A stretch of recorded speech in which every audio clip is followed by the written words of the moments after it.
જય હિન્દ વિદ્યાર્થી મિત્રો, આજનો ટોપિક આપણો સ્વાધ્યાય 1.2 છે, એના લગતી થિયરી છે.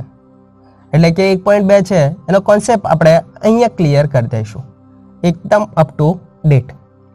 એ પહેલાં એક થોડી વાત કરી દઉં કે સ્વાધ્યાય 1.1 છે એની થિયરીના બે ભાગ અને 1.1 છે એનું સોલ્યુશન આપણે આગળના વિડીયોની અંદર દર્શાવી દીધેલા છે. જો તમે જોયા ના હોય તો તમે શું કરશો, ડિસ્ક્રિપ્શન બોક્સ છે ત્યાં આગળ મેં લિંક આપેલી છે.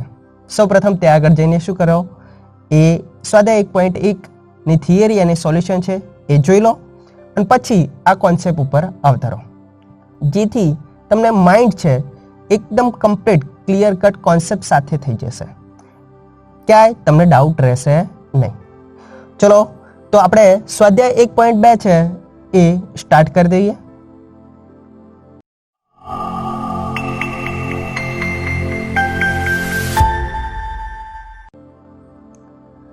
નમસ્કાર મિત્રો, હું પોતે વીપી લોહાર, બિસાણા બાય મહેસાણામાં આપ સર્વેનું હાર્દિક સ્વાગત છે. આજનો કોન્સેપ્ટ આપણો સ્વાધ્યાય 1.2 થિયરી છે, જેની અંદર પહેલો ટોપિક આપણો ખાલીગણ છે.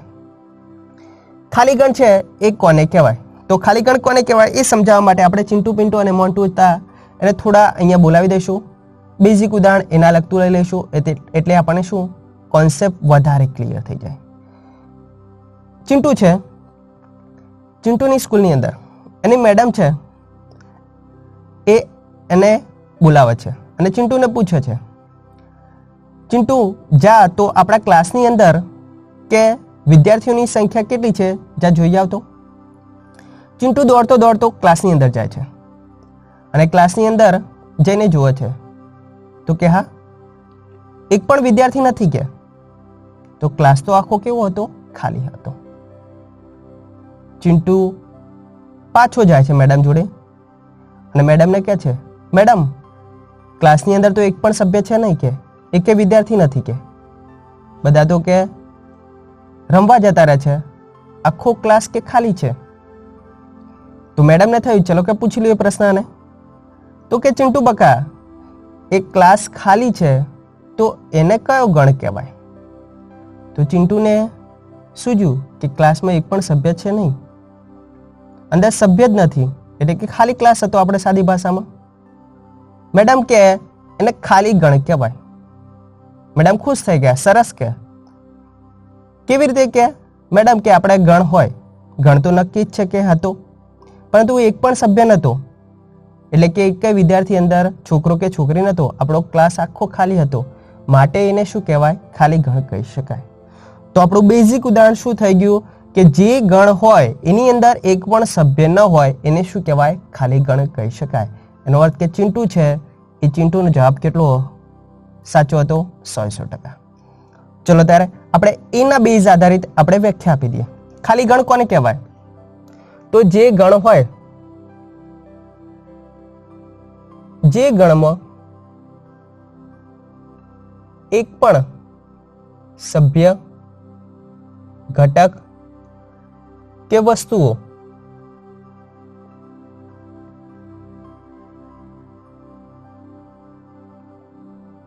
ન હોય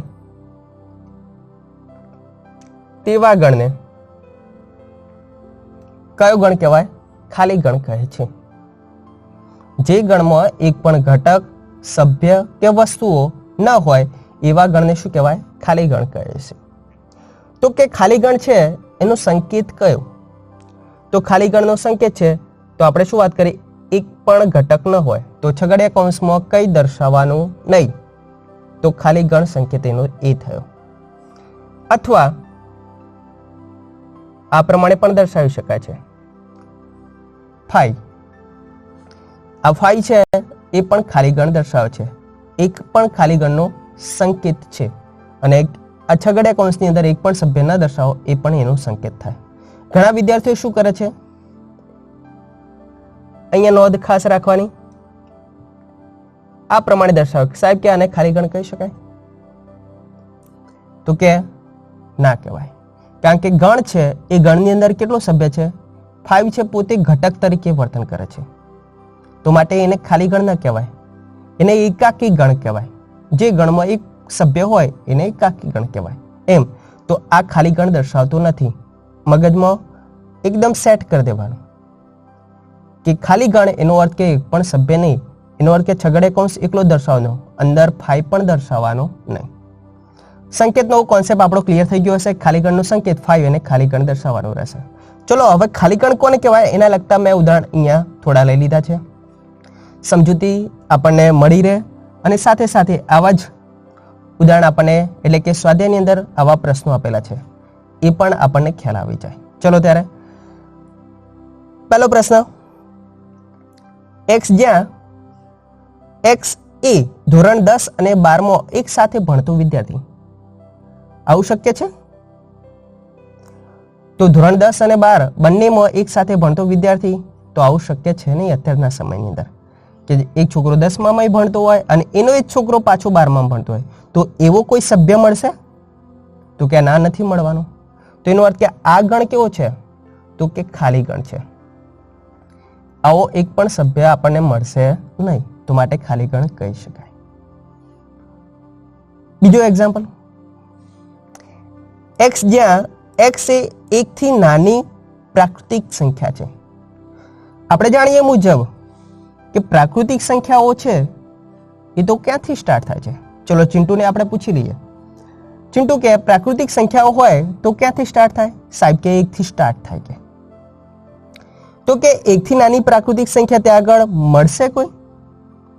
તો કે સાહેબ શું વાત કરો છો, એક જ પોતે નાની સંખ્યા છે પ્રાકૃતિક સંખ્યાઓની અંદર, તો 1 થી નાની પ્રાકૃતિક સંખ્યા ગણ તો મેં જોઈ નથી. કે તો એનો અર્થ ચિંટુનો જવાબ શું છે? સાચો છે. ચિંટુ શું બોલે છે કે આપણી પાસે 1 થી નાની પ્રાકૃતિક સંખ્યા એક પણ નથી. સૌથી નાની પ્રાકૃતિક સંખ્યા તો માત્ર એક જ છે. તો એની અંદર કે આ સભ્ય છે અહીંયા વાત કરી એ દર્શાવશે? તો કે ના, નથી દર્શાવતો. તો એનો અર્થ એવો દર્શાવે કે આ પણ શું છે? ખાલી ગણ છે. 1 થી નાની પ્રાકૃતિક સંખ્યા આપણને મળતી નથી, જાણતા નથી. બરાબર. ચલો ત્યારે નેક્સ્ટ, x જ્યાં 2x - 1 બરાબર 0, x belongs to capital N. અહીંયા x belongs to capital N છે, 2x - 1 છે, એનો ઉકેલ શોધવાનો છે. આપણે શોધી લઈએ. 2x - 1 બરાબર 0 માટે x બરાબર કેટલા થયા? 1/2. આપણી કિંમત x બરાબર 1/2 થઈ, સાચી વાત છે, પરંતુ શરત છે એ ખાસ ધ્યાન રાખવાની. અહીંયા જોઈ શકો છો x belongs to capital N. આ 1/2 એક દૂત્યાંશ છે, એ તો સમય સંખ્યા છે. આ કદી કેપિટલ N નો સભ્ય હોઈ શકે? ના હોઈ શકે. કે તો સભ્ય છે નથી, તો નથી સભ્ય, એનો અર્થ કે આ ગણ પણ કેવો છે? તો આ ગણ પણ કેવો છે? ખાલી ગણ દર્શાવે છે. કારણ કે 1/2 છે એ કેપિટલ N નો સભ્ય નથી. જો કદાચ આની જગ્યાએ 2 મળ્યા હોત તો 2 એ કેપિટલ N નો સભ્ય કહેવાય. જો 3 મળ્યા હોત તો 3 એ કેપિટલ N નો સભ્ય કહેવાય. પરંતુ 1/2 છે, 3/2 છે, -1 છે, આવી કિંમતો છે કેપિટલ N ના સભ્યો ના કહેવાય. તો માટે એ પ્રમાણે દર્શાવ્યું તો આપણે શું દર્શાવત? ખાલી ગણ જ દર્શાવત. આપણે ક્લિયર થઈ ગયું હશે હવે ખાલી ગણ કોને કહેવાય. હજી પણ આપણે જોઈ લઈએ પ્રશ્ન, x² - 9 બરાબર 0 છે અને x belongs to z. હવે જોઈ લેજો. તો અહીંયા આપણે ઉકેલ શોધવાનો છે. x² - 9 છે, તો x² - 9 આ બાજુ હશે તો +9. હવે એનું વર્ગમૂળ કાઢી દો તો x બરાબર કેટલી કિંમતો મળશે? belongs to z છે, z માં કઈ કિંમતો આવે? 0 પ્લસ માઇનસ. તો કેટલી કિંમતો? પ્લસ અને માઇનસ આપણને 3 મળી. તો હવે તો આ તો સભ્યો આપણને મળે. ગણની અંદર કેટલા ઘટકો દર્શાવ? -3 અને +3. તો એનો અર્થ કે આ ખાલી ગણ છે? ના સાહેબ કે નથી. અહીંયા તો સભ્યો આપણને દેખાય છે. કેટલા સભ્યો છે? કે 2. તો એનો અર્થ કે ખાલી ગણ નથી. તો માટે આ છે એ ખાલી ગણ છે? તો કે નથી, ખાલી ગણ નથી. છેલ્લો પ્રશ્ન આપણે આ કોન્સેપ્ટ માટેનો, કે x જ્યાં x એ 2 થી મોટી યુગ્મ, ખાસ ધ્યાન રાખજો, મોટી યુગ્મ અને સાથે સાથે કઈ સંખ્યા કઈ છે? અવિભાજ્ય સંખ્યા કઈ છે? યુગ્મય હોવી જોઈએ, અવિભાજ્ય પણ હોવી જોઈએ. ચલો પહેલા આપણે પિન્ટુને બોલાવી દઈએ, એટલે થોડા પ્રશ્નો પૂછી લઈએ, તમને કોન્સેપ્ટ ક્લિયર થઈ જાય. પિન્ટુ છે એને આપણે પૂછી લઈએ. પિન્ટુ બોલો સાહેબ, કે આપણે અવિભાજ્ય સંખ્યા કોને કહેવાય? તો કે અવિભાજ્ય સંખ્યા એ તો કે જે ઘટક હોય એ ઘટકના માત્ર 2 જ અવયવ હોવા જોઈએ. એક તો પોતે અને બીજો એકડ એક, તો એને અવિભાજ્ય સંખ્યા કહેવાય. તો આપણે શું કહીશું એને? સાચું છે? હા સાચું છે. તો એનો અર્થ કે પિન્ટુ છે સાચો છે. અવિભાજ્ય સંખ્યા કોને કહેવાય? તો જે ઘટક હોય એ ઘટકના માત્ર 2 જ અવયવ હોય, એક પોતે અને એકડ એક, તો એનો અર્થ કે એ અવિભાજ્ય સંખ્યા કહેવાય. અવિભાજ્ય સંખ્યા છે એ ક્યાંથી સ્ટાર્ટ થાય છે? પાછું પૂછી લઈએ આપણે પિન્ટુ. પિન્ટુ કે અવિભાજ્ય સંખ્યાઓ ક્યાંથી સ્ટાર્ટ થાય? તો કે સાહેબ એક, તો કે એક. તો આપણે શું કહીશું? એક તો કેવી સંખ્યા છે? તટસ્થ સંખ્યા છે કે? પિન્ટુ ફરીથી. હા સાહેબ, એક તો ના આવે, કે તટસ્થ સંખ્યા છે. સાચી વાત. તો કે આપણે 2, 3, 5, 7, 11 આવી સંખ્યાઓ આવી શકે કે સાહેબ? તો હવે પિન્ટુ કેવું કહેવાય? સાચો. કેમ? એને બોલ્યો 2, 3, 5, 7, 11. તો આ બધી જ સંખ્યાઓ છે જે પિન્ટુ બોલ્યો એ સંખ્યાઓના અવયવ પાડો તમે. કેટલા છે? 2 ના પણ કે એક બગડો અને એક પોતે. 3 ના અવયવ પાડો તો તગડો અને એક પોતે. 5 ના અવયવ પાડો તો પાંચડો અને એક પોતે. તો એનો અર્થ કે બધી સંખ્યાઓ કઈ કઈ? અવિભાજ્ય સંખ્યા. હવે એની અંદર પાછો પ્રશ્ન પૂછી લઈએ કે પિન્ટુ આપણે સૌથી નાની યુગ્મ અવિભાજ્ય સંખ્યા કઈ? તો પિન્ટુ શું કહેશે? કે સાહેબ 2 છે. અને 2 થી કે મોટી અવિભાજ્ય સંખ્યા યુગ્મ કોઈ છે? વિચારે છે. તો કે 2, તો કે આપણે પહેલા શરૂઆત થઈ ગઈ, પછી કે 3, 5, 7, 11, 13. 2 ના સિવાય તો બધી સંખ્યાઓ કેવી છે? અયુગ્મ સંખ્યાઓ છે. એક પણ યુગ્મ આવતી નથી. તો આ પણ જવાબ પિન્ટુનો કેવો છે? સાચો છે કે? તો આપણે અહીંયા શું કહીશું? x એ 2 થી મોટી યુગ્મ અવિભાજ્ય સંખ્યા, તો કે એ તો મળતી જ નથી. આપણે ડિસ્કસ કરી દીધી પિન્ટુની સાથે. તો કે 2 થી મોટી અવિભાજ્ય હોય ને યુગ્મ સંખ્યા હોય એ મળવી શક્ય નથી. 2 પોતે જ સૌથી નાની યુગ્મ અવિભાજ્ય સંખ્યા કહેવાય. અને 2 થી નાની પૂછ્યું હોત તો પણ જવાબ એ જ બદલાત નહીં. 2 થી નાની અવિભાજ્ય અને યુગ્મ સંખ્યા કીધી હોત તો પણ ગણ કેવો કહેવાત? ખાલી ગણ. અને અત્યારે હાલ મોટી કીધી છે તો પણ જવાબ કેટલો રહેશે આપણો? ખાલી ગણ જ રહેશે. તો આપણે અહીંયા 2 કોન્સેપ્ટ ક્લિયર કરી નાખ્યા. એક પિન્ટુ સાથે ડિસ્કસ કરીને અવિભાજ્ય સંખ્યા કોને કહેવાય એ જોઈ લીધું, સાથે સાથે આપણે ખાલી ગણ છે કે નહીં એ પણ જોઈ લીધું. હવે કે નેક્સ્ટ કોન્સેપ્ટ આપણો કયો? શાંત ગણ કોને કહેવાય? ખાલી ગણ વિશેનો કોન્સેપ્ટ આપણો ક્લિયર થઈ ગયો હશે. ચલો ત્યારે શાંત ગણની અંદર શાંત ગણ કોને કહેવાય? શાંત ગણની વ્યાખ્યા આપણે ધ્યાનથી સાંભળજો. જે ગણ આપણને આપેલો હોય એ ગણ કેવું હોય? ખાલી ગણ હોય. કેવું હોય? ખાલી ગણ હોય. અથવા ધન પૂર્ણાંક ની રીતે ગણતરી કરી શકાય એવા સભ્યોનો ગણ એટલે કયો ગણ કહેવાય? શાંત ગણ કહેવાય. ધન પૂર્ણાંકની રીતે ગણતરી કરી શકાય એનો અર્થ કે આપણે બોલી શકીએ ધનની રીતે, અને સાથે સાથે ખાલી ગણ પણ આપણે વાત કરી છે, એટલે કે એક પણ સભ્ય ન હોય એની પણ આપણે કહી શકીએ. ચિંટુનો જે પ્રશ્ન હતો પાછો આપણે રિપીટ કરી દઈએ. ચિંટુ છે એને પાછું એને શું કરે છે? એની મેડમ બોલાવે છે. ખાસ ધ્યાનથી સાંભળજો. ચિંટુને એ જ દિવસે હવે મેડમ પાછો મોકલે અને ક્લાસની અંદર જોવાની વાત કરે છે કે ચિંટુ જા આપણે ક્લાસની અંદર જઈને જોઈ આવ કેટલા વિદ્યાર્થીઓ બેઠા છે. તો ચિંટુ દોડતો દોડતો શું કરે છે? ક્લાસની અંદર જોવા જાય છે અને જોઈને જોવે છે તો અંદર કેટલા હતા? 5 છોકરાઓ હતા. કેટલા છોકરાઓ હતા? 5.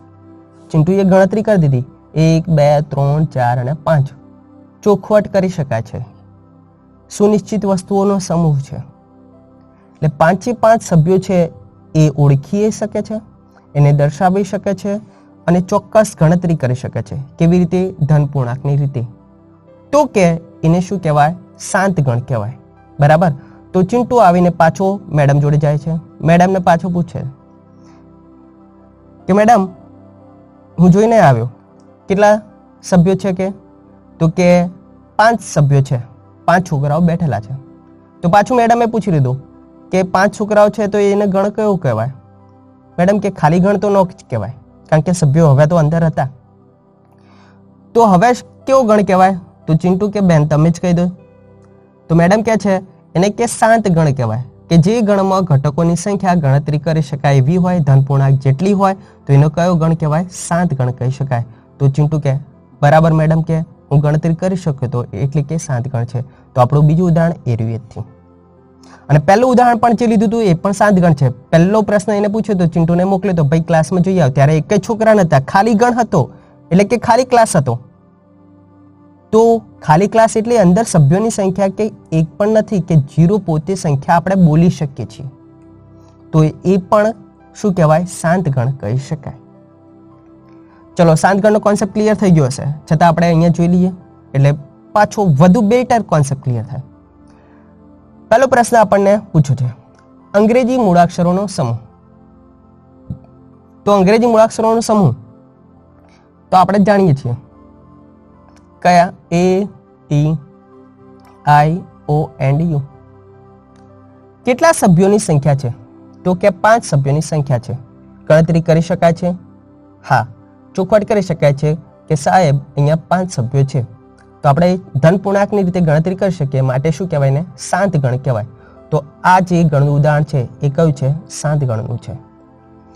હવે સભ્યો છે એ આપણે લખવા હોય સાંકેતિક નિરૂપણ રીતે, તો ધ્યાન રાખવાનું, ધારો કે આ જે સભ્યોનો ગણ છે એ હું ધારી લઉં કેપિટલ A, તો એની સંખ્યા મારે દર્શાવીએ તો એને નંબર ઓફ A વડે દર્શાવાય. આ જે સ્મોલ n દર્શાવે છે ને પેલા, એને નંબર વંચાય. શું વંચાય? નંબર. નંબર ઓફ A એનો અર્થ કે A ના ઘટકોની સંખ્યા. તો અહીંયા મારે આ દર્શાવવા હોય તો અહીંયા કેટલા ઘટકો છે? કે 5. તો કે આ ગણ કેપિટલ A હોત તો હું અહીંયા શું દર્શાવી દઈશ? નંબર ઓફ A બરાબર કેટલા સભ્યો? 5 સભ્યો છે એમ કહી શકું. બરાબર. તો આપણે સંખ્યાત્મક માહિતી રીતે દર્શાવી દઈએ તો એને શું કહેવાય? શાંત ગણ કહી શકાય. બીજો પ્રશ્ન આપણને કે W એ અઠવાડિયાના દિવસો છે. તો આપણે જાણીએ અઠવાડિયાના દિવસો કેટલા? 7. રવિ, સોમ, મંગળ, બુધ, ગુરુ, શુક્ર, શનિ. તો 7 દિવસો આપણે ગણતરી કરી શકીએ, ચોક્કસ ગણતરી કરી શકાય ધન પૂર્ણાંકની રીતે. તો શું કહેવાય? શાંત ગણ કહી શકાય. તો આ પણ કેવો ગણ છે? શાંત ગણ છે. હવે ત્રીજો પ્રશ્ન, x² - 25 આપે છે બરાબર 0, x belongs to z. તો કે આ કેવો ગણ છે? શાંત ગણ છે કે નહીં? તો પહેલા તો આપણે શું કરવું પડે? ઉકેલ શોધવો પડે. x² - 25 છે તો x² - 25 પેર બાજુ જશે તો +25. માટે x બરાબર z ની અંદર છે તો ±0 ઘટકો આવવાના. તો અહીંયા 25 છે, એ 25નું વર્ગમૂળ આપણે કાઢીએ તો કેટલી કિંમતો મળશે? +or-5. તેનો અર્થ કે ઘટકોની સંખ્યા એક -5 મળે, બીજા કયા? 5. સભ્યોની સંખ્યા કેટલી થઈ આપણી પાસે? 2. ચોક્કસ ગણતરી કરી શકાય, નિશ્ચિત છે, તો માટે આ પણ શું કહેવાય? શાંત ગણ કહી શકાય. ચલો ત્યારે આગળ, x જ્યાં x એ 6 ના અવયવ અને x belongs to capital N. 6 ના અવયવની વાત કરી છે. 6 ના અવયવ કયા છે? તો આપણે જાણીએ 6 ના અવયવ કયા? તો 1, 2, 3 અને 6 પોતે. આ 6 ના અવયવ થયા. તો અહીંયા સભ્યોની સંખ્યા કેટલી થઈ? 4. તો કેવો ગણ કહેવાય? શાંત ગણ કહેવાય. અહીંયા x એ 2020માં આપણા ભારતના પ્રાઇમ મિનિસ્ટર છે. કોણ છે? નરેન્દ્ર મોદીજી. તો નરેન્દ્ર મોદીજી છે એ એક જ સભ્ય અહીંયા દર્શાવશે. તો અહીંયા ગણ તરીકે આપણી પાસે કોણ આવશે? નરેન્દ્રભાઈ મોદી. તો આ પણ આપણી પાસે કેટલો સભ્ય થયો? એક જ સભ્ય થયો, માટે એને કેવો ગણ કહેવાય? શાંત ગણ કહી શકાય. અને બીજું ખાસ નોંધ કરાવી દઉં, આ જે ખાલી ગણના જે ઉદાહરણ છે, ખાલી ગણ છે એના, તો ખાલી ગણના જે ઉદાહરણ છે એ પણ બધા જ કેવા છે? શાંત ગણના ઉદાહરણ કહી શકાય. તો ખાલી ગણ અને શાંત ગણ છે એ કોન્સેપ્ટ આપણને ક્લિયર થઈ ગયો છે. ચલો નેક્સ્ટ, શાંત ગણ પછીનો ગણ. હવે અનંત ગણ કોને કહેવાય તે? અનંત ગણ છે, આપણે વાત કરીએ તો સાદી ભાષાની અંદર, તો શાંત ગણની વ્યાખ્યા આપણે આગળ જોઈ લીધી. તો શાંત ગણમાં શું વાત કરી હતી આપણે? કે ખાલી ગણ હોય અથવા ધન પૂર્ણાંકની રીતે તમે ગણતરી કરી શકો તો એને શું કહેવાય? શાંત ગણ કહેવાય. તો અહીંયા એના વિરોધાભાસ શું કહી શકીએ? જે ગણ શાંત ગણ ન હોય એને શું કહેવાય? અનંત ગણ કહેવાય. એનો અર્થ કે આપણે શું કરી શકીએ? ગણતરી ન કરી શકીએ એવી સંખ્યાઓનો ગણ એટલે શું કહેવાય? અનંત ગણ કહી શકાય. તો અહીંયા લખી દઈએ કે શાંત ગણ ન હોય તેને શું કહેવાય? તેને અનંત ગણ કહે છે. ધારો કે પહેલું જ ઉદાહરણ આપણે સાદું અને બેઝિક ઉદાહરણ લીધું છે. અહીંયા પહેલો એક્ઝામ્પલની અંદર 1, 2, 3 અને પાછળ મેં 3 ટપકા દર્શાવી દીધા છે. 3 ટપકાની વાત આપણે પહેલા વિડીયોની અંદર અથવા બીજા વિડીયોની અંદર જણાવી દીધી છે કે જે 3 ટપકા છે એ શું દર્શાવે છે? કે પાછળ સંખ્યાઓ છે, હજી આવે છે, એટલે કે અનંત સંખ્યાઓ કહેવાય. બરાબર? તો અહીંયા 3 ટપકા દર્શાવી દીધા, તો એનો અર્થ એવો દર્શાવે છે કે 1, 2, 3 પછી કેટલા આવશે? 4, 5, 6 અપ ટુ, એટલે કે અનંત સુધી સંખ્યાઓ દર્શાવે છે. તો આ ગણ કેવું કહેવાય? અનંત ગણ કહી શકાય. કે જે સંખ્યાઓ તમે સીમિત ના હોય, ગણતરી કરી શકાય એવી ના હોય, તો જ એને અનંત ગણ કહેવાય. તો અહીંયા ગણતરી કરી શકાય એવી નથી, સીમિત નથી, તો માટે શું કહેવાય? અનંત ગણ કહેવાય. તો આ ઉદાહરણ આપણું કયું થયું? અનંત ગણનું થયું. બીજો પ્રશ્ન આપણને પૂછ્યો છે કે રેખા પર આવેલા બિંદુઓનો ગણ. હવે રેખા પર આવેલા બિંદુઓનો ગણ એનો અર્થ, ધારો કે આ રેખા આપણે લઈ લઈએ. અહીંયા બિંદુઓ કેટલા હશે? આ નાની રેખામાં પણ તો તમે એવું શું કહેશો? અહીંયા 1, 2, 3, 4, પણ એના નજીક પણ, તો કે નજીકની નજીકના બિંદુમાં દર્શાવીએ તો એ કેટલા હોય? તો તમારા મનમાં તરત જ હા સાહેબ, કે ટપકા તો કેવા એકદમ નજીક હોય એ જોડી શકીએ છીએ કે અમે. તો એનો અર્થ કે બિંદુઓ તો કેટલા હશે? તો આ નાના ટુકડાની અંદર પણ બિંદુઓ કેટલા હશે? તો કે એ તો સાહેબ ગણતરી ન કરી શકાય. તો ગણતરી ન કરી શકાય એ શબ્દ આપણે વાપર્યો, માટે કયો ગણ કહેવાય? અનંત ગણ કહેવાય. તો માટે આપણી પાસે રેખા પર આવેલા બિંદુઓનો ગણ એટલે કયો ગણ કહી શકાય? અનંત ગણ કહેવાય. જેની અંદર બિંદુઓની ગણતરી તમે કરવી અશક્ય છે. કેટલા બિંદુઓ આવેલા છે એ જાણી શકાતા નથી અત્યારે હાલ, કારણ કે કેટલા હશે? અહીંયા ડોટ ડોટ આપણે દર્શાવીએ તો અનંત ડોટ અંદર આવી શકે છે, અનંત બિંદુઓ અંદર આવી શકે છે. માટે એને શું કહીશું? આપણે અનંત ગણ કહીશું. ત્રીજું ઉદાહરણ લઈ લીધું છે x, જ્યાં x² - 5x + 6 = 0, x belongs to capital N. અનંત ગણ છે કે નહીં? ચેક કરી દઈએ. તો અહીંયા x² - 5x + 6 = 0 દ્વિઘાત સમીકરણ છે, એનો ઉકેલ શોધતા આપણને આવડે છે. માટે x² - 5x + 6 હવે પાડી શકો તો x² નો સહગુણક કેટલો? 1, 6 × 6, બરાબર? એટલે 6 થવા જોઈએ અને વચ્ચે સરવાળો કેટલો થવો જોઈએ? 5. તો આપણે 2 તરીકે કેટલા થાય? 6, અને 2, 3 નો સરવાળો પણ કેવો થાય? 5. તો કમ્પ્લીટ. તો આપણે હવે પાડી દઈએ x² - 3x - 2x + 6 = 0. માટે x - 3 - 2 કોમન કાઢી દો, x - 3 = 0. માટે આપણી પાસે x ની કિંમત નો અવયવ એક x - 2 વાળો, બીજો x - 3 = 0. માટે x ની કિંમત કેટલી મળી? 2 મળી, અથવા x બરાબર કેટલા મળ્યા? 3. તો એનો અર્થ કે સભ્યોની સંખ્યા કેટલી થઈ? તો અહીંયા આપણી પાસે સભ્યોની સંખ્યા કેટલી થઈ? એક 2 મળે, બીજા કેટલા મળ્યા? 3 મળ્યા. તો આને અનંત ગણ કહેવાય? ના કહેવાય સાહેબ, કે આપણે ગણતરી કરી શકીએ છીએ. માત્ર કેટલા સભ્યો છે? 2 જ. અને 2 જ સભ્યો છે, ગણતરી કરી શકાય, તો એને શાંત ગણ કહી શકાય, પણ અનંત ગણ ન કહેવાય. તો એનો અર્થ કે આ 3 નંબર છે એ અનંત ગણનું ઉદાહરણ છે નહીં. ચોથો, x એ 10 થી મોટી પ્રાકૃતિક સંખ્યાઓ.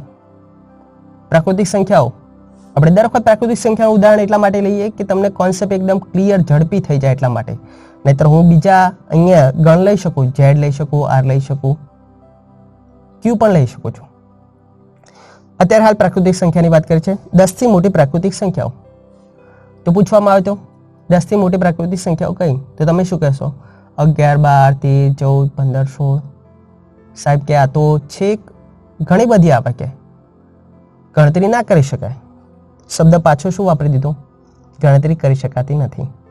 માટે આ ગણ પણ કેવો છે? અનંત ગણ છે. તો આ અનંત ગણનું ઉદાહરણ થઈ ગયું. તો કોન્સેપ્ટ આપણો શું દર્શાવે છે?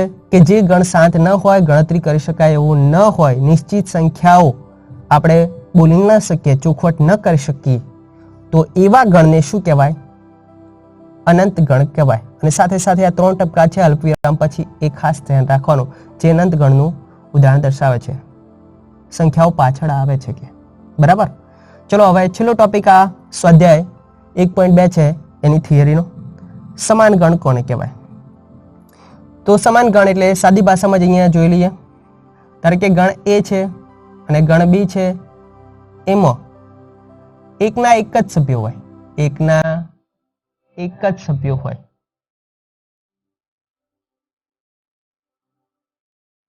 એટલે કે સમાન ઘટકોની સંખ્યા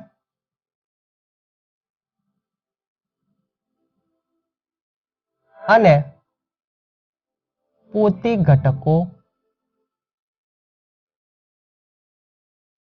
એના એ જ હોવા જોઈએ.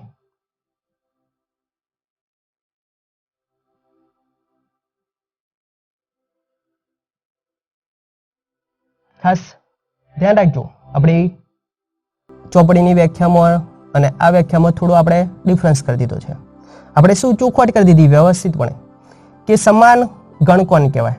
ઘટકોની સંખ્યા સમાન હોય તો સમાન ગણ ન કહેવાય, પરંતુ શું પોતેના પોતે સભ્યો સમાન હોવા જોઈએ તો જ એને સમાન ગણ કહી શકાય. માત્ર સંખ્યા એકલી નહીં. સમજ્યા? એક્ઝામ્પલ તરીકે અહીંયા આપેલું છે પહેલું જ ઉદાહરણ, જેથી કોન્સેપ્ટ આપણો ક્લિયર થઈ શકે. કેપિટલ એ ના સભ્યો આપેલા છે 2, 4, 6, 8. બી બરાબર આપણને આપી દીધો છે 8, 6, 2, 4. તમે સભ્યો જોઈ શકો છો બંને. તો કે નંબર ઓફ એ છે એના સભ્યોની સંખ્યા કેટલી છે? તો કે 4. નંબર ઓફ બી છે એના સભ્યોની સંખ્યા પણ કેટલી છે? 4. તો સભ્યોની સંખ્યા સમાન છે. સાથે સાથે જોઈ શકો છો કે એના સભ્યોની સંખ્યાની સાથે પોતે અંદર ઇન્ક્લુડ એકબીજામાં થયેલા છે, એના એ જ સભ્યો છે. તો આ ગણને શું કહેવાય? સમાન ગણ કહી શકાય. અને સમાન ગણને શેના વડે દર્શાવાય? એ બરાબર બી, સી બરાબર ડી, એવી રીતે ઇક્વાલિટી નિશાની દર્શાવી શકો છો. તો આ છે એ બંને સમાન ગણ દર્શાવે છે. અહીંયા આપ્યું છે બીજું ઉદાહરણ. એ બરાબર કે રોયલ છે એ શબ્દના મૂળાક્ષરોનો ગણ. તો રોયલ શબ્દ છે એના મૂળાક્ષરોનો ગણ એટલે તમે શું દર્શાવો? R, O, Y, A and L આ દર્શાવશો. બી ની અંદર જોઈ શકો છો X, જ્યાં X એ લોયર મૂળાક્ષરો છે એનો ગણ. તો L, O, Y, A and R. Observation કરી શકો છો. R તો R, O તો O, Y તો Y, A તો A and L તો L. એનો અર્થ કે બંને ગણ છે એના સભ્યોની સંખ્યા સમાન છે અને ઘટકો એના એ જ છે. તો માટે આને પણ શું કહેવાય? સમાન ગણ કહી શકાય. હવે ત્રીજો પ્રશ્ન. અહીંયા કેપિટલ A બરાબર 1 અને 2 સભ્યો તરીકે આપેલા છે અને બી બરાબર x² - 3x + 2 બરાબર 0 છે એનો ઉકેલ દર્શાવવાનો છે. અને x બિલોંગ્સ ટુ કેવા કીધા છે? કેપિટલ N માં આવેલો છે. તો એનો અર્થ કે એનમાં આવેલા ઘટકો શોધવાના છે. પહેલું તો અહીંયા દ્વિઘાત સમીકરણ આપેલું છે, એના અવયવો કયા છે તમે જોઈ શકો છો. હવે તો તમને આવડી જશે. અને 10મા ધોરણમાં દ્વિઘાત સમીકરણ ઘણા ઉકેલી દીધા, આમ તો જોઈને તમને આવડી જશે. તો એના અવયવો કયા પડશે? તો અહીંયા જોઈ શકો છો 2 એકા 2. અહીંયા કેટલા થશે? તો 2 ને 1 નો સરવાળો કરો તો 3 થઈ જાય છે. હા, તો આપણો કોન્સેપ્ટ છે એની અંદર કે અવયવ પડી શકે છે તો કે x² - 2x - x + 2 = 0. માટે એક ઘટક આપણને x - 2 મળશે અને બીજો x - 1 એવા અવયવ મળશે. તો માટે x ની કિંમત x = 1 અને કયા મળશે? 2. તો માટે b ના સભ્યો છે એ કયા આવશે? 1 અને 2. a ના સભ્યોની સંખ્યા 1 2. અહીંયા પણ 1 2 સંખ્યા પણ સમાન અને ઘટકો પણ કેવા? સમાન. તો માટે આ કયો સભ્ય ગણ છે? સમાન સભ્યોનો ગણ છે. સમાન ગણ છે એના સિવાય ધારો કે બીજું બોલે સામ્ય ગણ શબ્દ વાપરે. શું વાપરે? સામ્ય. સામ્ય શબ્દ વાપરે તો સમજી લેવાનું એની અંદર માત્ર સંખ્યાઓ સમાન છે, ઘટકો પોતે એના એ જ નહીં, તો પણ સામ્ય ગણ કહેવાય. ઘટકો પોતે એના એ જ ના હોય પરંતુ ઘટકોની સંખ્યા જ સમાન હોય તો સામ્ય ગણ કહેવાય. પરંતુ પોતે એના એ જ ઘટકો હોય અને સંખ્યા પણ સમાન હોય તો એને કયો ગણ કહેવાય? સમાન ગણ કહેવાય. ચલો ત્યારે છેલ્લું ઉદાહરણ આ થિયરીનું. x જ્યાં x² - 9 = 0, x belongs to z છે. તો અહીંયા આ તો આપણે આગળ જોઈ લીધું ઉદાહરણ. belongs to z છે એના બે અવયવો કયા મળશે? તો x = +or -3. તો ગણ a છે એના સભ્યો કયા મળશે આપણી પાસે? કેપિટલ A બરાબર -3 and +3. b છે, b માં કયો આપે સભ્ય? તો b બરાબર તો માત્ર કેટલા આપેલા છે? 3. તો અહીંયા બંને સભ્યો ના સાહેબ દેખીતી રીતે દેખાય છે -3 અને +3, અહીંયા માત્ર 3 આપેલા છે. એનો અર્થ કે આ સમાન ગણનું ઉદાહરણ નથી. તો અહીં કોન્સેપ્ટ આપણે સમાન ગણ છે અને અનંત ગણ છે એ બંનેનો પૂરો કર્યો. તો આજે આપણે 1.2 ની થિયરીની અંદર કેટલા ટોપિક શીખ્યા? 4. પહેલો ખાલી ગણ. જે ગણમાં એક પણ સભ્ય ન હોય એને ખાલી ગણ કહેવાય અને એનો સંકેત કયો? ફાઈ અથવા છગડીયા કૌંસ એમને એમ દર્શાવવાનો. સભ્ય તરીકે અંદર કોઈ વર્તન કરવું જોઈએ નહીં. બીજો ટોપિક ખાલી ગણ પછી કયો જોયો? તો શાંત ગણનો જોયો. શાંત ગણ કોને કહેવાય? તો ખાલી ગણ હોય અથવા ધન પૂર્ણાંકની રીતે ગણતરી કરી શકાય એવા સભ્યોની સંખ્યા હોય, નિશ્ચિત સભ્યો હોય, ચોક્કસ ગણતરી કરી શકાય એવા, તો એને શાંત ગણ કહી શકાય. ત્રીજો ટોપિક અનંત ગણ કોને કહેવાય? જે ગણ શાંત ન હોય એને અનંત ગણ કહેવાય અને 3 ટપકાવાળો અલ્પવિરામ પછી 3 ટપકા દર્શાવે તો સમજી લેવાનું અનંત ગણ છે. સાથે સાથે એવો શબ્દ આપણે પ્રશ્ન પૂછીને એકબીજાને ચકાસી લેવાનું કે ગણતરી કરી શકાય કે ના નથી કરી શકાતા તો પણ શું કહેવાય? અનંત ગણ કહેવાય. અને છેલ્લો ટોપિક સમાન ગણ કોને કહેવાય? સમાન ગણ એટલે ઘટકોની સંખ્યા પણ સમાન હોવી જોઈએ અને સાથે સભ્યો પણ સમાન હોવા જોઈએ તો એને સમાન ગણ કહેવાય. અને જો ઘટકોની સંખ્યા જ સમાન હોય તો સામ્ય ગણ કહેવાય. મગજમાં ફિટ કરી દેશું. અને ખાલી ગણમાં આપણે શું કીધું? સભ્યોની સંખ્યા નથી અને જો એક સભ્યની સંખ્યા હોય તો એને એકાકી ગણ કહેવાય. ખાલી નોંધ રાખવાની. તો આજનો ટોપિક અહીંયા શું કરીએ છીએ? પૂરો કરીએ છીએ.